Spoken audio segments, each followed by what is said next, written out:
Welcome to Gen X Mindscape, the podcast dedicated to exploring the complexities of midlife and the pursuit of a purposeful life. I'm your host and fellow Gen Xer Kyle, here to accompany you on this journey. In this episode, we're diving right into the heart of a transformative topic, the key to fueling our midlife flourishing. After today's discussion with Alison Blandh, I have a renewed appreciation for the importance of how nutrition relates to our midlife energy, resilience, and emotional well-being. Another light bulb moment for me was that nutritional habits aren't just about me and just about today. It extends to the long-term well-being of our children and our families. Nurturing a healthy relationship with food and nutrition is a gift that echoes through generations. In this episode, we discuss the connection between nutritional and emotional well-being in midlife. We also explore unique nutritional considerations for midlife women, including the intricate dance of menopause and hormone shifts, as well as shedding light on the effects of testosterone loss for men. Finally, we discuss some midlife nutrition myths and some practical tips for fostering emotional well-being through nourishing food and healthy mindset shifts. I wanted to give you a brief warning that you'll probably notice Alison and I had a slight connection delay during our communication, but it doesn't get in the way of making this a really enjoyable conversation full of useful insights on nutrition, mindset, and well-being. I can't wait for you to hear the interview, so let's get to it. I'm thrilled to have with us today a true expert in the field of midlife nutrition, Alison Blandh. Alison is a registered nutritional therapist and esthetician with a deep-rooted passion for helping others fuel their midlife journey. Her extensive experience and compassionate approach have empowered midlifers to reclaim their health through evidence-based nutrition, mindset shifts, and lifestyle modifications. With a unique blend of expertise drawn from her upbringing on a farm, global travels, and a lifelong love for food, Alison brings a holistic perspective to well-being. Her mission is to guide others through the complexities of midlife with practical strategies that embrace the power of nourishing food, positive mindset, and holistic lifestyle choices. Welcome, Alison. So glad you're on the show. Oh, thank you. Thank you so much for having me here today. It's lovely to be talking to you. Definitely. My pleasure. To start, could you provide our audience with a little glimpse into your background and what ignited your fascination with midlife nutrition? Yeah, sure. My story or my journey really started when I was a teenager. I had very bad acne. So I had the typical adolescent acne when I was a teenager. And it's hard enough being a teenager as it is, isn't it, with all the hormones and everything. But really having that skin condition of really affecting my confidence. And even at that age, I was very interested in why this was happening and could I do anything to help myself with nutrition and lifestyle. And that really led me down the road of hormones. And, ever since then, I've just been totally fascinated with hormones and the effect that they have on our body. So what I did initially, I trained as an aesthetician, specializing in female hormonal skin problems. And that really led me to perimenopause, menopausal women, because that is a time in a woman's life when you can all of a sudden develop acne. There's a lot of skin issues that can happen later in life due to the decline in hormones. So that was first, but I very soon came to realize that, you can work on the skin, obviously with aesthetic treatments and gain good results, but there was always a piece missing, and that was the nutritional side. So that's when I went back to university and studied to be a nutritional therapist, really studying nutritional science. And also I remember as I was growing up, seeing my mother and all my female family members and friends of theirs really suffering, in midlife. And it was never spoken about. So I kind of made it my mission to talk about menopause and give women, the support that they need through nutrition, through holistic health, nutrition, lifestyle, and mindset. I love that. Thinking back to our adolescent days and now thinking about midlife, there's a lot of hormonal changes. And could you talk a little bit more about the relationship between nutrition, hormones, and well-being in midlife?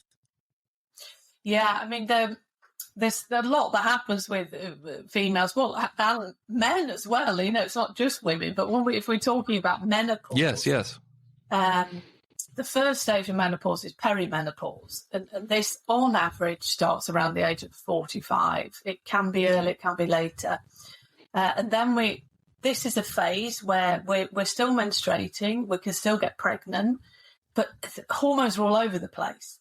You know, you can actually be estrogen dominant during this time. So it's a bit like a roller coaster ride of hormones. And during this phase, you know, you really want to be looking after yourself because this is a phase where you can start developing these symptoms, you know, the menopausal symptoms, hot flashes, weight gain, tiredness, fatigue. I mean, the list goes on of different symptoms. And what you can do is, you know, you can really, if you look after yourself with nutrition, you know, that can really help to balance your hormones, reduce inflammation in the body. And if you look at your lifestyle, you know, movement, exercising is crucial. And also the mindset on how you approach this time in your life. So when you've gone through perimenopause, you actually then come into menopause. And this is where you are no longer menstruating. The actual classification of menopause is when you haven't had a period for a year. You are then officially in menopause. And then all the time after that, you're really in postmenopause. And this is where you have a very, very low levels of estrogen and progesterone. You know, and that's for the rest of your life. And we're living so much longer. That could be another 30 years of a woman's life. So it's there's a big connection in how we look after ourselves with nutrition, you know, and lifestyle and how we feel during this time. You have to take better care of yourself. Oh, absolutely. You know, this is the age where we have so many responsibilities. We're realizing it's time to decide what we want out of life. And if we don't have that energy, it really can get in the way. Why don't we start with the dietary approaches that we should be aware of, and then maybe we can move into some of the mindset considerations as well. I mean, when we talk about diet and nutrition, it's a huge area. I mean, it really is a vast subject. And what we want to think about in menopause is really eating whole foods. And, you know, that maybe sound very like what's she talking about? You know, I'm talking about eating foods that you recognize what they are. There is a huge problem in society with all this ultra processed foods that are everywhere. And it's difficult, and I totally appreciate that. It's very difficult to avoid them because everything comes in a package, doesn't it? And it's got a list of 20, 30 different ingredients.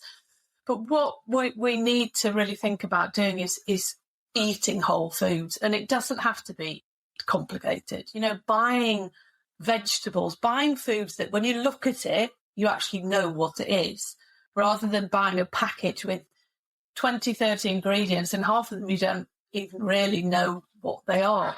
Right. And the reason behind this is, and this is shown in research, that these ultra-processed foods are detrimental to health. You know, they cause inflammation in the body. They're very high in sugar. They're very high in refined, you know, processed fats, hydrogenated fats, trans fats that, again, cause inflammation. And our bodies just, you know, we're not supposed to be eating these sort of foods. So when we're in menopause, we've already, you know, got a lot of things going on. And due to the decline in estrogen, you know, there's a lot of metabolic changes that happen. And estrogen is needed for the immune system and to regulate inflammation. So as this declines, we can have more tendencies to, you know, be sensitive to foods, to have more inflammation in the body. So cutting out ultra-processed things, if you're just going to do one thing, you will certainly see a difference in your health if you do that.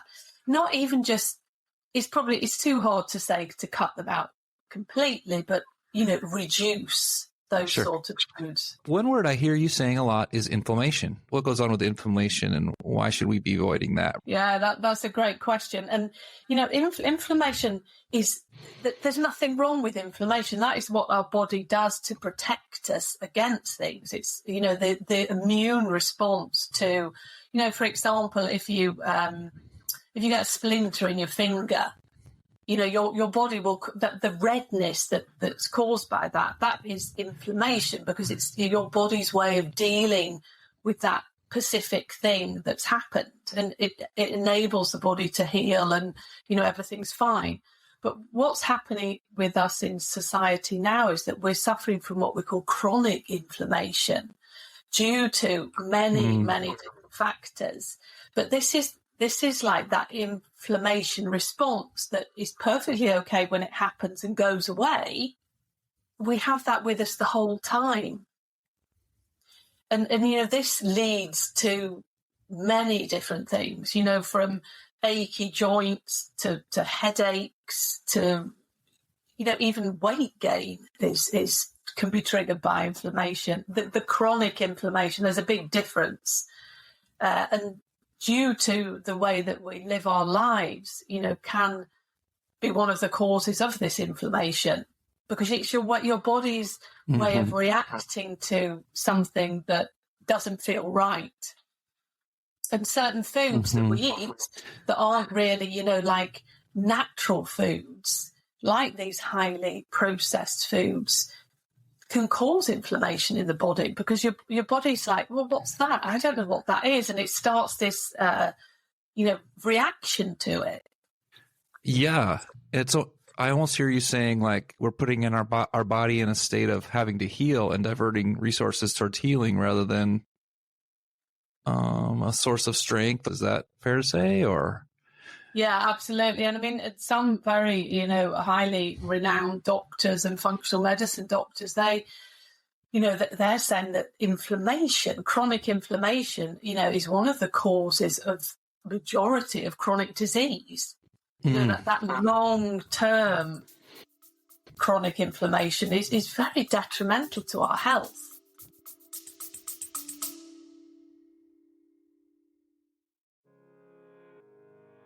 Hey there, listeners.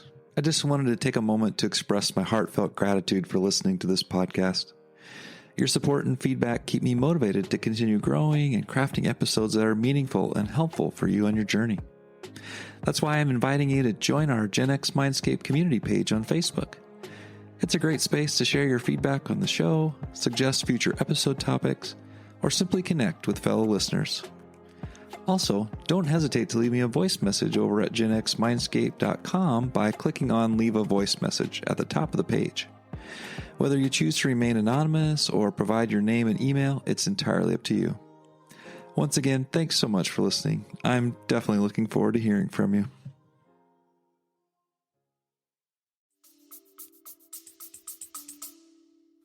Yeah, that's so important. Great. I'm fumbling and bumbling because it's something I feel like I should have known, but I'm very happy that I know now and have a better understanding of that. Speaking of fumbling and bumbling, let's talk about men. We've talked about women and hormones and midlife. What do we need to be aware of in terms of body changes and men and hormone? Are there any unique considerations that way? Yeah, it's really interesting that you asked that, because I've just done a lot of research on this, because I've been doing a lot of webinars, and the interest in what we call andropause, which is like the male menopause, is really people are becoming very interested in that. There's a lot of controversy about it as well, because some people are like, does it really exist?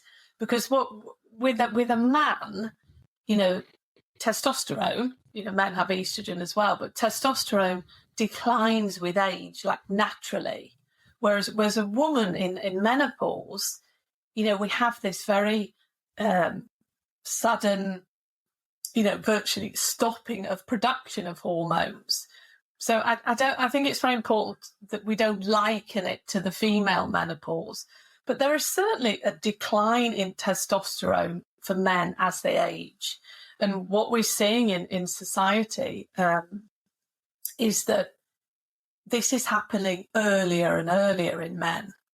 You know, it's not just your 60 plus men that are suffering from the symptoms of low testosterone.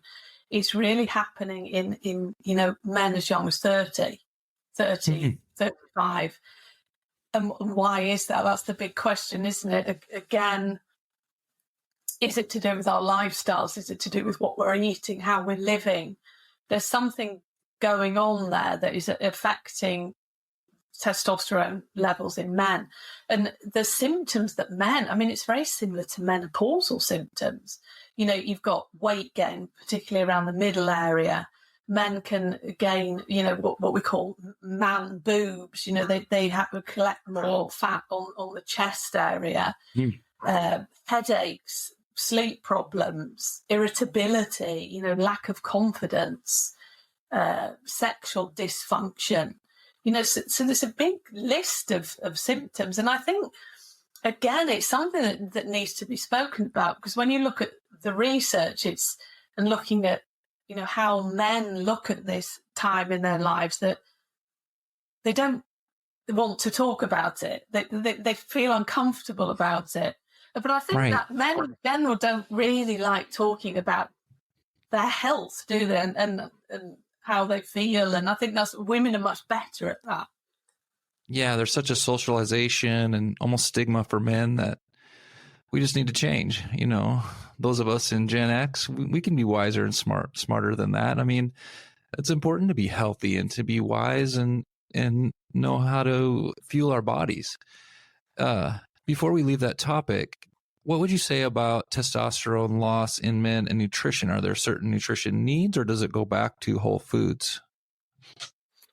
Yeah, it's as your testosterone levels decline, it's really, you know, you're looking at eating whole foods in balance. So it's very important that you eat protein, you eat healthy fat, and you eat, you know, whole grain carbohydrates or carbohydrates from vegetables, and getting rid of all the ultra processed foods, because a lot of, well, not just processed foods, but things that we have in our environment, you know, what they call endocrine disruptors, can really affect men and women's hormone levels, because of like pesticides, for example.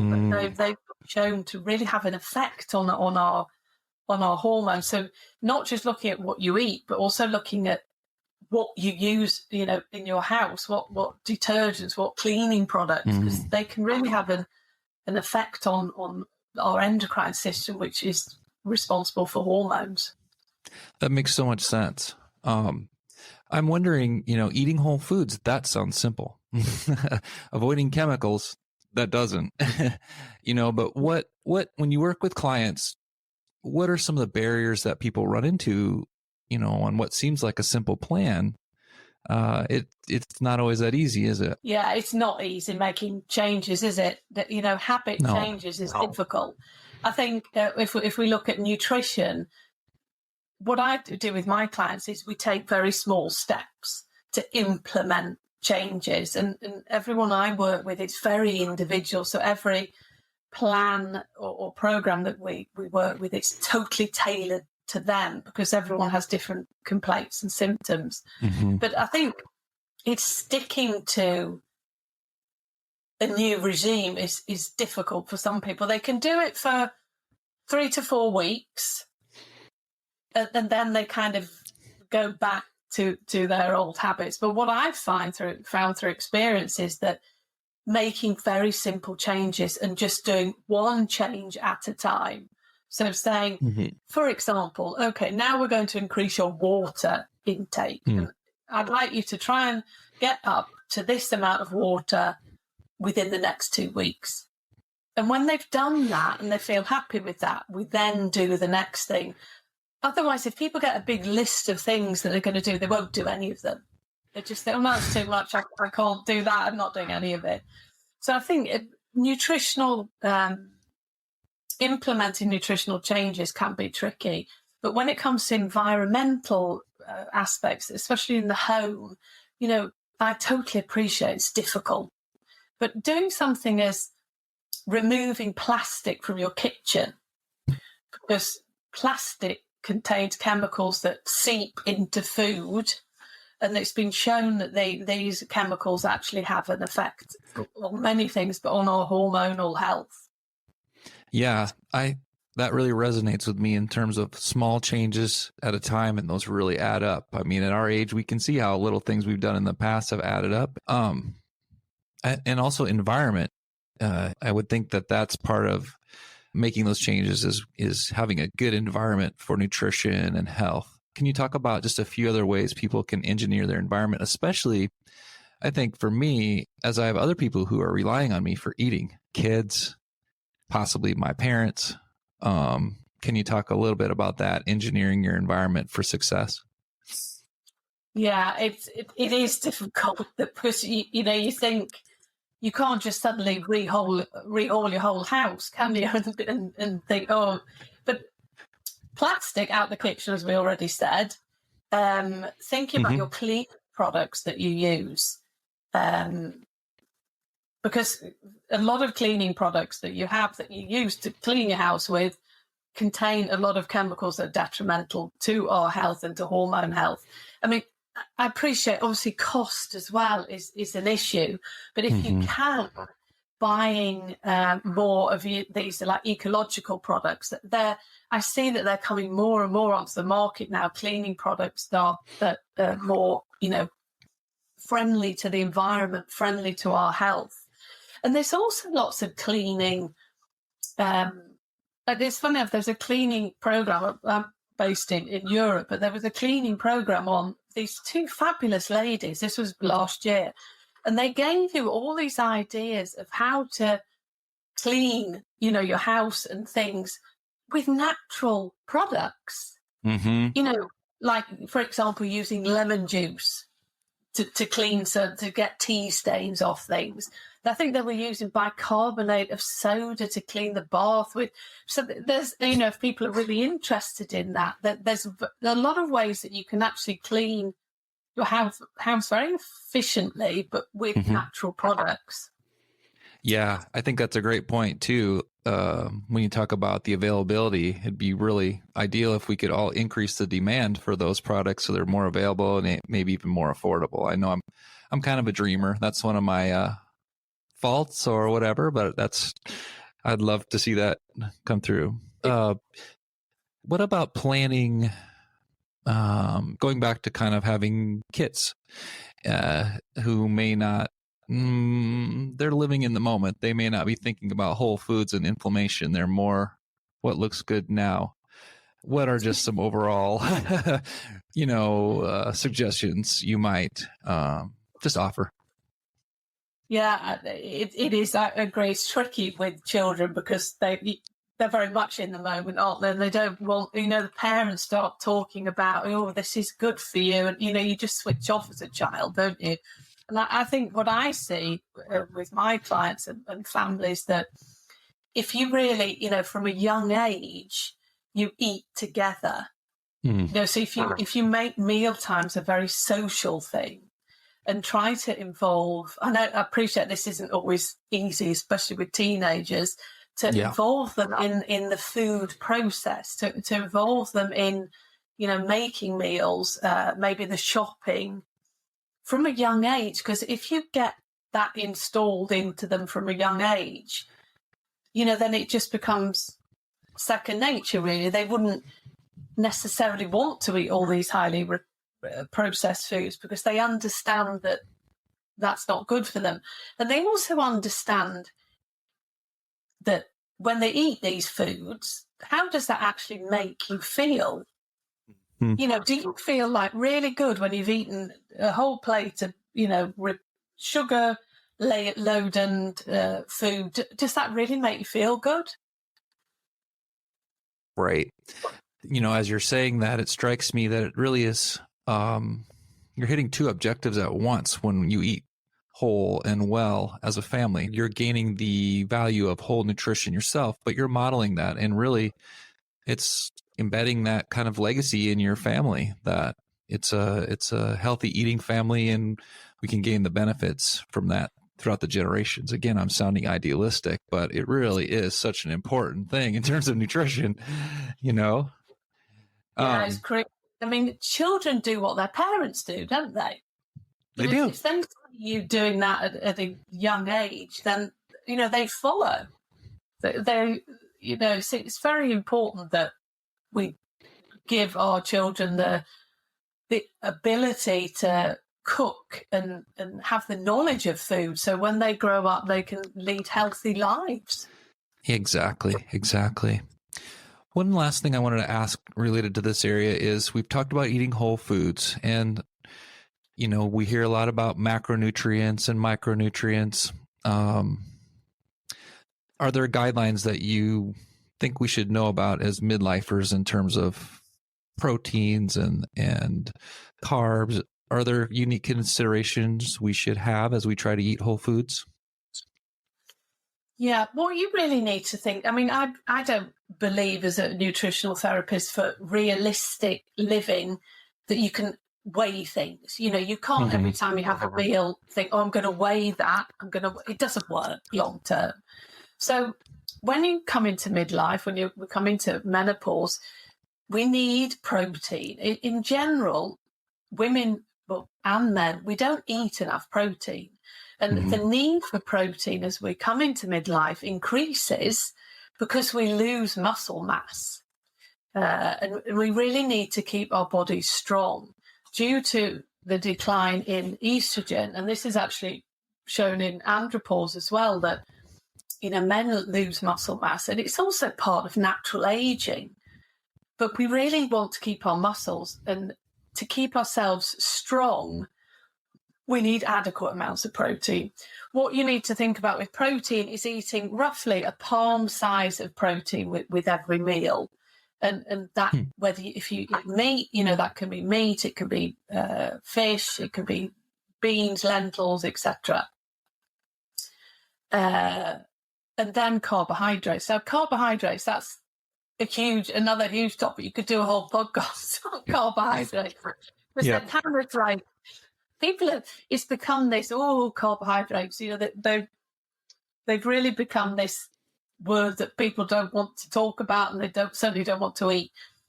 But when you look at the science behind it, we need carbohydrates. Okay, I'm not saying that you need to eat loads of carbohydrates. However, healthy carbohydrates, vegetables are carbohydrates. So eating in balance, you've got protein, you've got healthy carbohydrates from vegetables, from whole grains, etc. And then fat, having healthy fats. Healthy fats are needed for our overall health. Things like fatty fish, olive oil, avocados, nuts and seeds, coconut butter. All of these things are what we call healthy fats, and they are needed. And we need them in midlife, really for hormonal balance as well. And to keep, for want of a better word, to keep us lubricated, because we tend to dry out. That's right. Well, as you may or may not know, my last episode was on sex in midlife, so that's certainly fitting right in the theme, Alison. It's a natural, important part of life satisfaction, and so absolutely. It's really interesting how these things go across episodes. So I appreciate you bringing that up. Yeah, no, we do, and women, we suffer from our mucous membranes. Due to the hormone declines, we need hormone to produce and have these like moist mucous membranes. But as we get older, this doesn't work the same. And dry eyes, you can really suffer from dry eyes. You can have dry mouth, you can get vaginal dryness. So it's very common in women that this is an issue. So we need these omega 3 and omega 7 are wonderful for keeping our mucous membranes in good condition. Right. So interesting. So important. I think that leads well into the last section we wanted to talk about. That's just kind of taking a holistic view of nutrition and life as fuel for Flourishing. I know one of the areas that you're passionate about is mindset. And can you tell us a little bit more about the mindset of nutrition, how that relates to stress management as well? Yeah, mindset is key because, this again has been shown in research. If you can have more of a positive mindset towards what is happening to you, your experience of it will be much better. And it's also been shown that women with a positive mindset during this time experience less menopausal symptoms. And it's fascinating because in different cultures in the world where women that are older women that have gone through menopause are looked up to. So that they're thought of, as the elders, the wise people that maybe are in charge of the villages, don't suffer from menopausal symptoms like we do in the Western world. So it's really, mindset is key, and it's not easy, but I think you really have to be very aware of your self-talk and really work on thinking about how you are with certain areas. It's very easy we love moaning, don't we, as human beings? It's very easy to just get into that, I feel terrible, this is awful. If you really try and not say that and have a more positive attitude, not only do you feel better, but life is better in general. Sounds like self-compassion relates to that as well. Yeah, absolutely. Yeah, and giving yourself, accepting that this is a stage in your life. And we have to remember that menopause is totally a natural phase in a woman's life. It's not a disease. So this is happening to me. This is a stage that every woman will go through. It's the next phase in my life. So having, exactly as you say, having self-compassion and understanding for this and realising that you're not going crazy. This is actually, there's a reason that you're feeling like you're feeling. And then obviously if you're feeling terrible and having all these symptoms, get support. Ask for help, because there are so many things that you can do. You don't have to suffer. Well said. Well said. This might be an overly general question, but what are some signs we can recognize if our nutrition is serving us or it isn't serving us, or that we need help? We need to reach out to a specialist.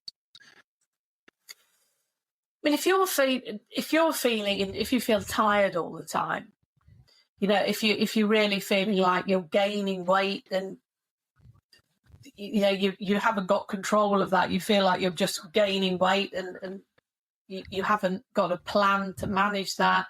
If you're getting aches and pains in your body, joint pains, headaches, irritability. I mean, nutrition has a huge effect on our emotional well-being and how we are, mentally.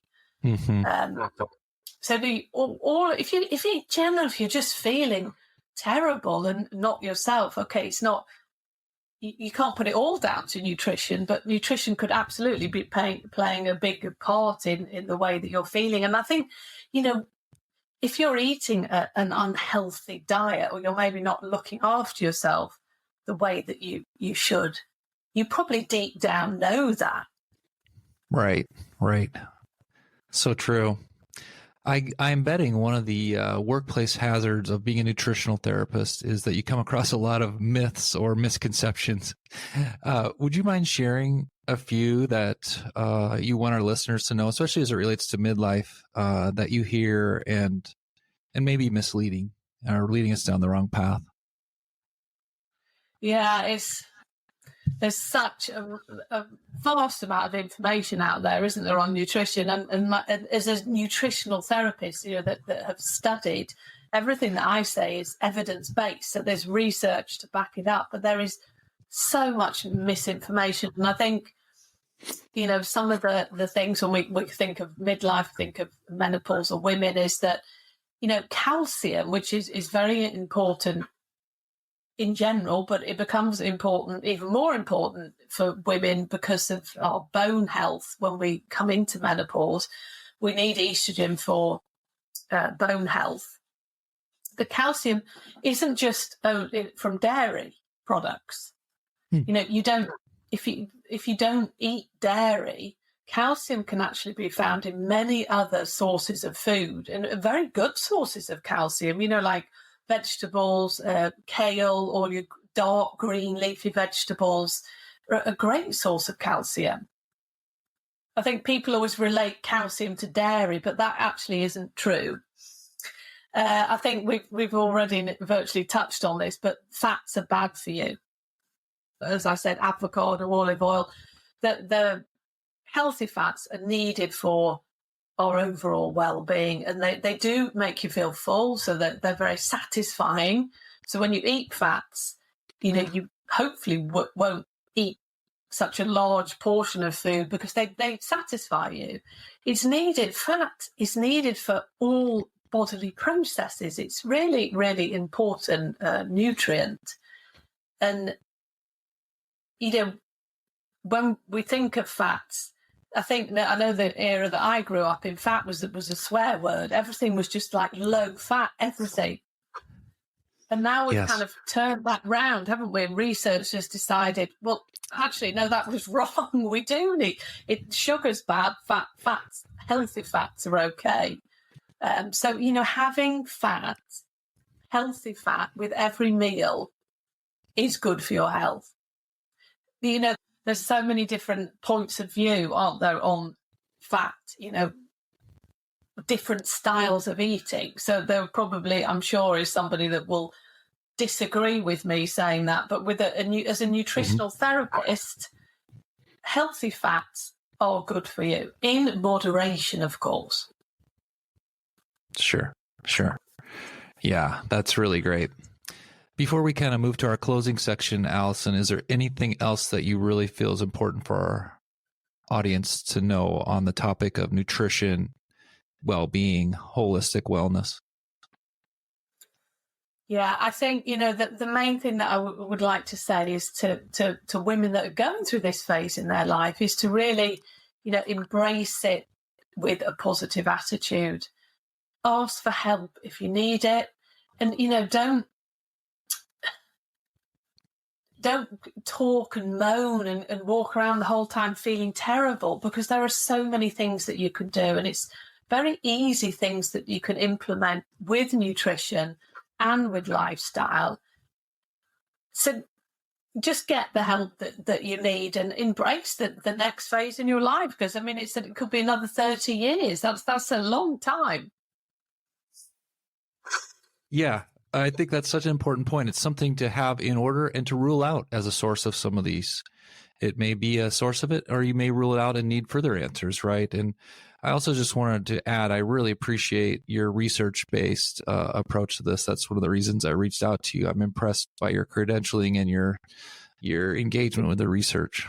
So as we come to a close here, for those that want to learn more, can you give us some resources and how people might also gain further knowledge from you if they're so interested?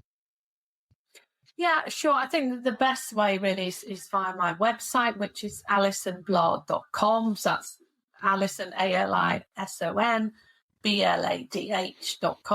And on my website, there's all the links to my social media platforms. I'm on virtually every social media. You can find me under Alison Blandh. But I also have a resources page on my website where there's lots of free downloads. So, if you want some ideas, recipe ideas, for skin health, for hair, for weight management, there's so many different things there that are available. So if anybody wants to download them, please feel free. Wonderful. Such great resources, and I'm so thankful that they're out there.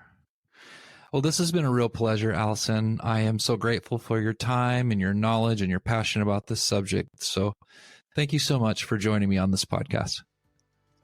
It's a pleasure. It's lovely talking to you. As we come to the end of this episode, I want to extend a heartfelt thank you to Alison for sharing her invaluable insights. I truly learned a lot from our conversation, and I hope you did too. I sincerely hope we can all take Alison's valuable advice and apply it to our lives, not only for our own well-being, but also as a gift to our families. I know it's important for me to remember that every small step counts, and I encourage you to keep taking those steps that work for you too. It gives me optimism that we can keep growing and keep moving towards a more vibrant and purposeful midlife. Thanks so much for listening today. If you enjoyed this episode, I'd be very grateful if you would subscribe and share it with your friends who might also find today's discussion helpful.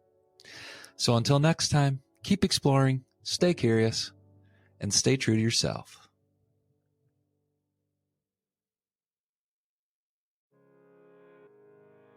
Hey there, listeners.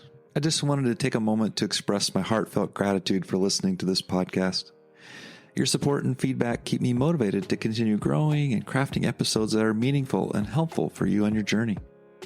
That's why I'm inviting you to join our Gen X Mindscape community page on Facebook. It's a great space to share your feedback on the show, suggest future episode topics, or simply connect with fellow listeners. Also, don't hesitate to leave me a voice message over at genxmindscape.com by clicking on Leave a Voice Message at the top of the page. Whether you choose to remain anonymous or provide your name and email, it's entirely up to you. Once again, thanks so much for listening. I'm definitely looking forward to hearing from you.